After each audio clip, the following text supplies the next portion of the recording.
My mom's from Japan and my dad's born and raised in Hawaii. So I had this cross-breeding effect where my grandma in Japan would send me all the manga, and then living in Hawaii, I was able to have access to Marvel comics and Image comics and Batman. I feel like my style just kind of meets in between both of those worlds.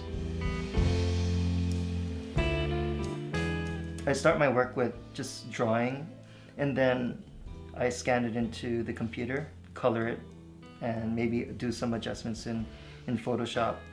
And then I print it out onto plexiglass directly. Because the plexiglass is transparent, I'm painting on the back and on the front of it to kind of give the effect of depth. The artwork is traditional, digital, and then traditional. So it has that sandwiching effect there. I really appreciate my childhood. It influences my work because I grew up there and it's the only thing I really know, so that's what I paint about. I think growing up in Hawaii is already like a perfect childhood in a sense, but there's just these little things that kind of bug me about it that, like, if I had not done, it could have been a lot better. And then in these paintings, I resolved that and it's totally perfect, you know? For better or worse, it's totally perfect.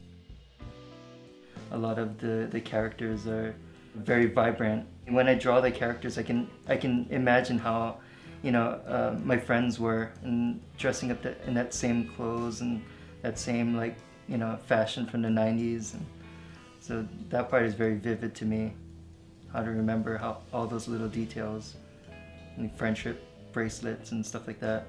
If my friends see my work, they know exactly what's going on. I think at first it was cool that I was getting these ideas that I wanted out, but at some point, if it doesn't communicate to other people, then it just gets lost, right? So I wanted to figure out what is the best way to kind of bring out the stories that I want and be able to communicate those stories to people. I started in the elementary school period, and then I moved on to my intermediate school period, and then now I'm transitioning into that high school period. So all the stories and the mythology that I learned during those times are going to be intertwined into that next chapter.